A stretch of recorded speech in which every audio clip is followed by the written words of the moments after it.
오늘 함께 하신 하나님의 말씀은 아가서 8장 5절부터 14절까지입니다. 아가서 8장 5절부터 14절까지 말씀입니다.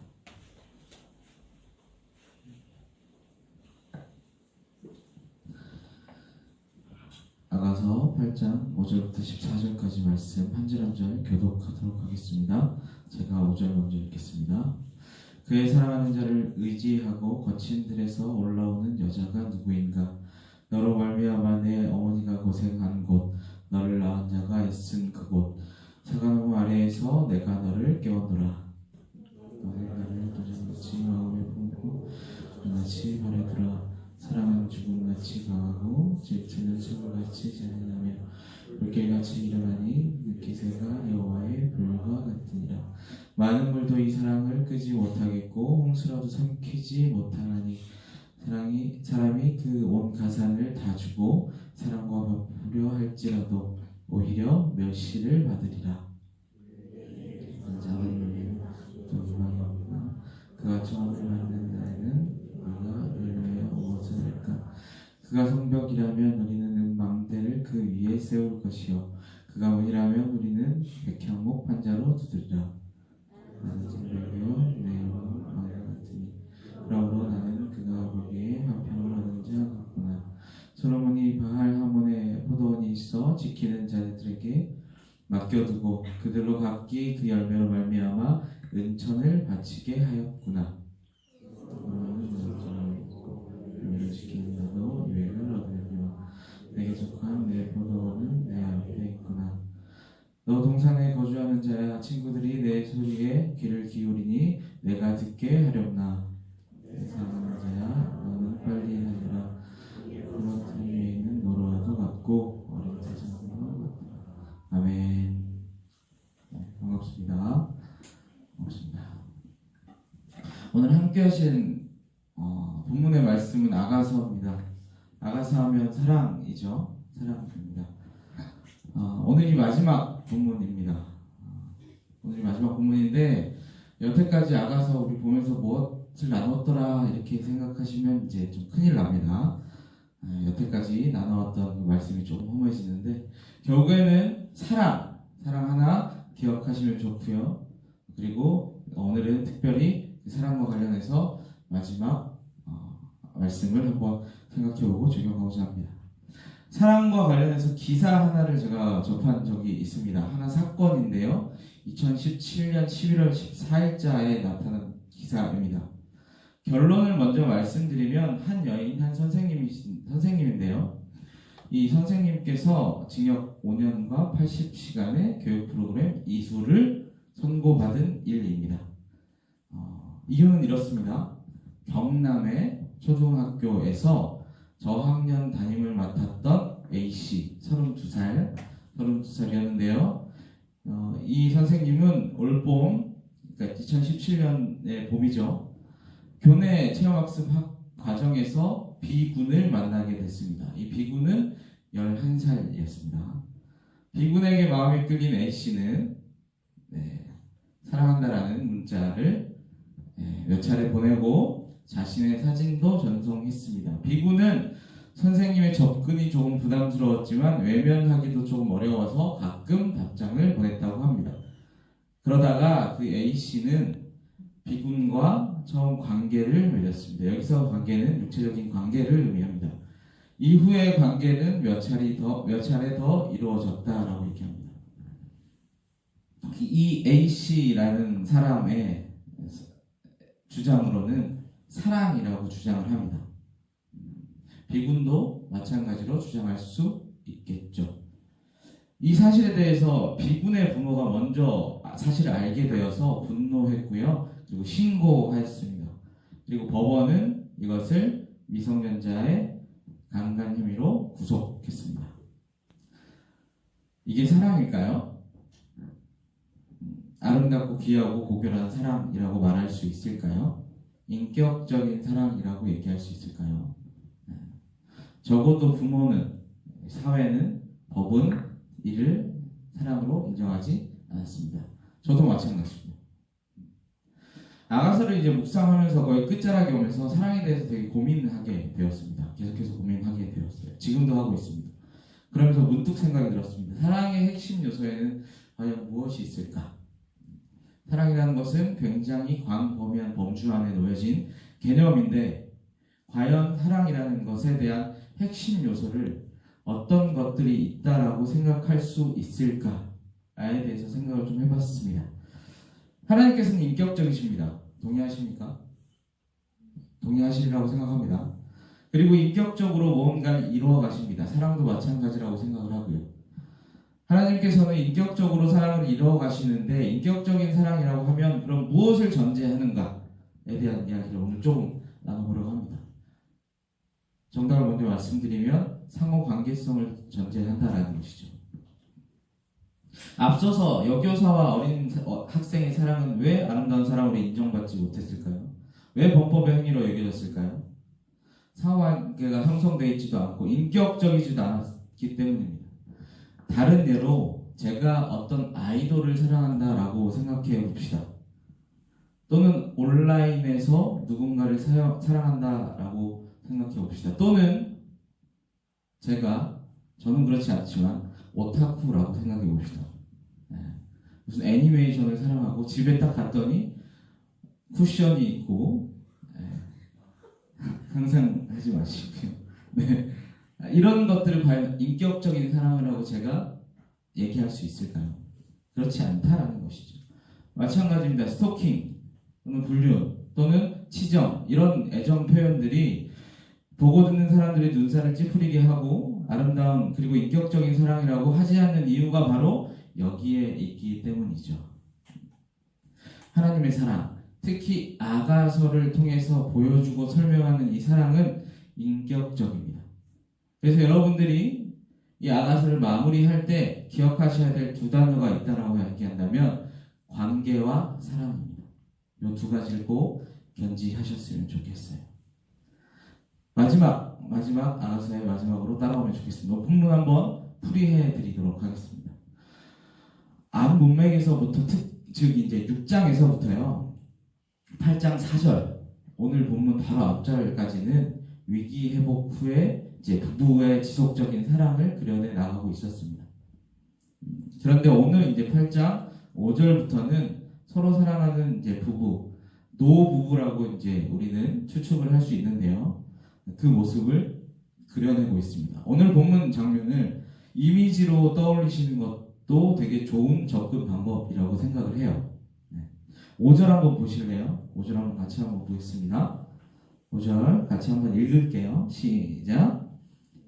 내 사랑하는 자를 의지하고 거친 들에서 올라오는 여자가 누구인가? 너로 말미암아 내 어머니가 고생한 곳, 너를 낳은 자가 애쓴 그곳, 사과나무 아래에서 내가 너를 깨웠노라. 아멘. 떠오르는 장면 어떤 장면이세요? 한 여인이 거친 들을 사랑하는 남편과 함께 의지한 채 올라오는 모습입니다. 4절까지는 왕궁에서의 대화였지만 5절에서부터는 달라집니다. 여인이자 신부인 이 여인의 고향인 수넴, 여기가 배경입니다. 사람들이 수근수근 하는 거예요. 저 여인 누구야? 저 여인 누구지? 저 거친들 저 광야에서 올라오는 저 여인 누구지? 저 사랑받는 저 남편과 같이 기대어서 올라오는 여인이 누구야? 라고 물어보는 거예요. 근데 여기서 관심을 가져야 될 표현 하나가 있습니다. 거친들에서 올라오다 라는 표현입니다. 거친들이라는 표현은 사막이나 광야로 비견됩니다. 즉 광야에서로부터 벗어나다 라는 의미예요. 어려움과 공경과 시련과 혼란을 사랑으로 극복하고 금이 환영하였다라는 거예요. 그래서 더 깊은, 더 안정된 그 사랑을 거하게 되었다라는 의미입니다. 6절 한번 보시죠. 6절에는 신부이자 여인이 신랑에게 하는 말입니다. 너는 나를 도장같이 마음에 품고 도장같이 팔에 들어와, 이렇게 이야기를 합니다. 이 구절은 의미상 앞절의 하반부하고 연관이 되는데요. 이 술람미 여인, 이 신부는요, 처음에 솔로몬 왕과 함께 사랑의 관계가 시작되지만 이제는 그 솔로몬 관계의 일관적인 사랑이 안정적이고 영원히 지속되기를 바라는 소망, 그 소원을 담고 있다라는 것이죠. 도장이라는 말은요, 히브리어로 호탐입니다. 호탐. 도장, 인장을 의미하는데 이것은 당시 고대 근동에서 돌이나 금속에 이렇게 새겨서 반지 형식으로 만들어서 손에 끼고 다니거나 팔, 목에 묶고 다녔습니다. 이 반지의 의미는 재산이나 소유나 권세를 나타내는 표시였어요. 소유권을 얘기하는 거예요. 본 구절에 적용하면 이런 겁니다. 신부가 신랑으로 하여금 난 당신의 소유입니다. 이제 나는 당신의 것이니 당신의 소유인 만큼 소중히 여겨주시고 돌보아 주시고 사랑해 주십시오 라고 얘기하고 있는 상황이에요. 왜 이렇게 얘기하느냐? 사랑에 대한 확신이 있기 때문입니다. 고백하고 이 사람은 연애 시절부터 시작해서 결혼하고, 아가서의 내용입니다. 앞의 내용들입니다. 누구나 결혼하고 위기를 겪고 더 성숙한 사랑을 하고 시간이 흘렀는데 이 과정을 통해서 사랑에 대해서 체득하고 있었기 때문이죠. 사랑에 대해서 알고 확신하였기 때문입니다. 그리고 6절 중반부부터 제가 읽어드리겠습니다. 7절까지입니다. 눈으로 한번 따라오시면 좋을 것 같아요. 사랑은 죽음같이 강하고 질투는 소요같이 잔인하며 불길같이 일어나니 그 기세가 여호와의 불과 같으니라. 많은 물도 이 사랑을 끄지 못하겠고 홍수라도 삼키지 못하나니 사람이 그 온 가산을 다 주고 사랑과 바꾸려 할지라도 오히려 멸시를 받으리라. 아멘. 사랑은 죽음보다 강하다라고 합니다. 죽음을 이길 수 있는 사람이 어디 있겠습니까? 그렇죠? 죽음을 초월할 수 있는 사람이 누가 있겠어요? 죽음보다 더 강하게 우리에게 영향을 끼치는 것이 무엇이 있겠습니까? 죽음 앞에서는 인생의 재물, 시간, 가지고 있는 모든 부귀, 영화, 모든 것 다 허무한 죄일 뿐인 것이죠. 그 강력한 죽음보다 더 강한 것이 사랑이라고 얘기를 합니다. 사랑은 죽음마저도 감수하고 이긴다라고 얘기하고 있다는 것이죠. 수월같이 잔인하다. 여기서 수월은 편의에 따라서 무덤이라고 번역하기도 하지만 보다 가까운 이유는 부정적인 의미에서의 죽음 이외의 공간, 우리 정서로 이야기하면 저승, 이런 지옥, 이런 것들을 의미합니다. 즉 질투는 수월같이 강하다라는, 잔인하다라는 의미는 단호하고 굳건한 사랑의 한 표현이에요. 여기서 얘기하는 자신을 관계적으로 소유한 자에 대한 단호한 주장입니다. 그 사랑을 방해하거나 침범하거나 이런 사람들에게 있어서는 공격적인 것이며 자신 이외에는 아무도 용납하지 않겠다라는 충성과 헌신과 애정의 증명이기도 합니다. 이것은 관계성을 전제하고 있는 거예요. 이것은 무엇을 의미하는가 하냐면 여호와의 불과 함께 연결되어 이어지는 여호와 그 방식의 고유한 사랑을 얘기합니다. 여호와께서는 자신의 언약의 백성에 있어서는 질투의 하나님이셨고 뜨겁고 놀라운 사랑을 보여주셨습니다. 출애굽기 29장 20절에 보면 이렇게 기록되어 있습니다. 여호와는 이런 자를 사하지 않을 뿐만 아니라 그 위에 여호와의 분노와 질투의 불을 부으시며 또 이 책에 기록된 모든 저주를 그에게 더할 것이라. 여호와께서 그의 이름을 천하에서 지워버리시되 여호와의 율법을 순종하지 않는 자들에 대해서 이렇게 벌을 내리겠다라고 얘기하시는 거예요. 그런데 왜 벌을 내리시냐? 질투의 하나님이시기 때문이다라고 표현하고 있어요. 출애굽기 34장 14절에 또 이렇게 기록하고 있습니다. 너는 다른 신에게 절하지 말라. 여호와는 질투라. 이름하는 질투의 하나님이라. 아멘. 그리고 오늘 7절의 내용입니다. 바꿀 수 없는 사랑에 대해서 얘기하고 있습니다.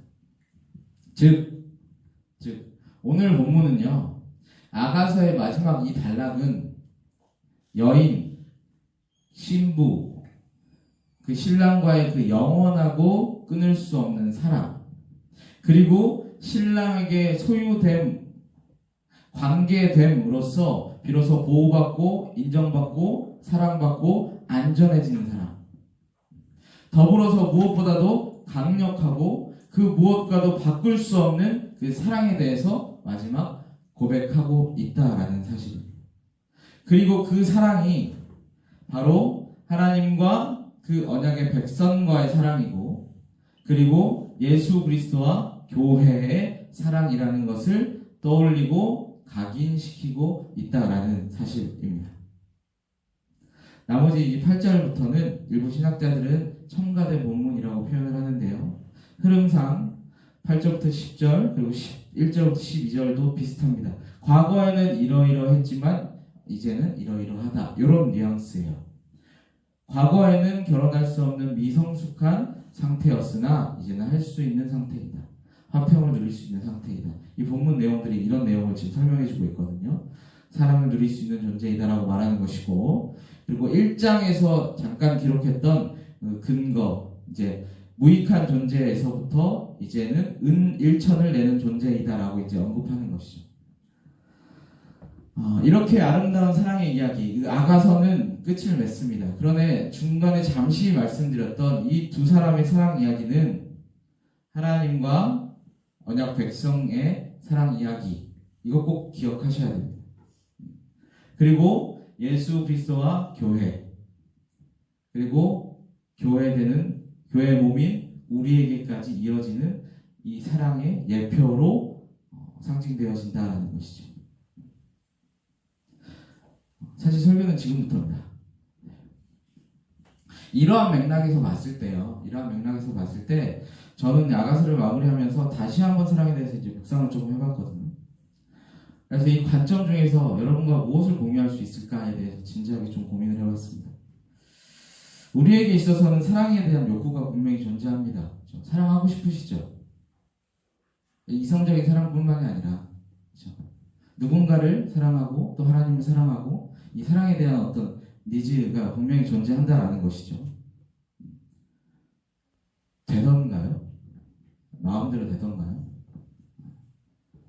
가족마저도 내가 진심으로 내 모든 것을 다 맞춰서 사랑할 수 있을 만큼의 어떤 사랑, 이 구현이 되던가요? 쉽지 않다라는 것이죠.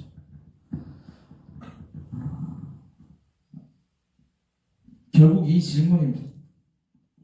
온전하고 아름답고 인격적인 사랑을 원한다면 우리는 무엇을 해야 하는 것인가? 이 질문이 제 머릿속에서는 계속해서 맴돌았어요. 제가 생명사역 컨퍼런스를 할 때 식당팀이거든요. 식당에서 이렇게 권사님들이 같이 하는데, 식당 하면서도 이거 생각나고, 그럼 어떻게 해야 되지? 사랑.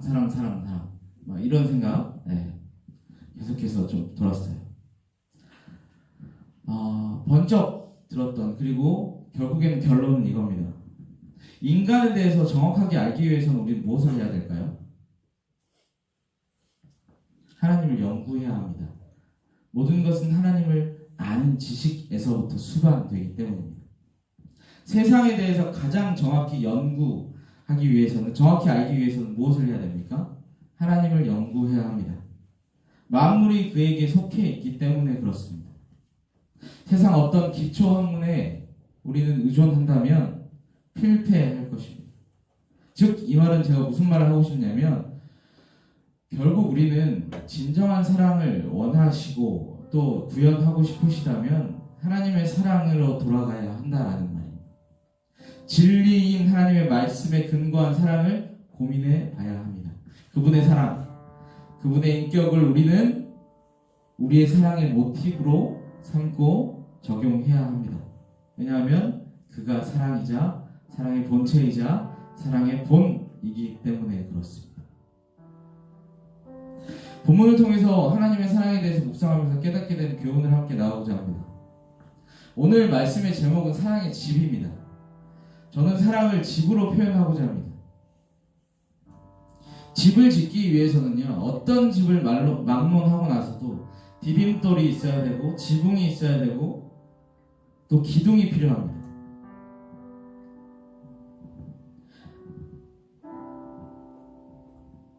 어느 무언가만 있다라고 하면 올바른 그리고 튼튼한 지구라고 얘기할 수 없게 돼요.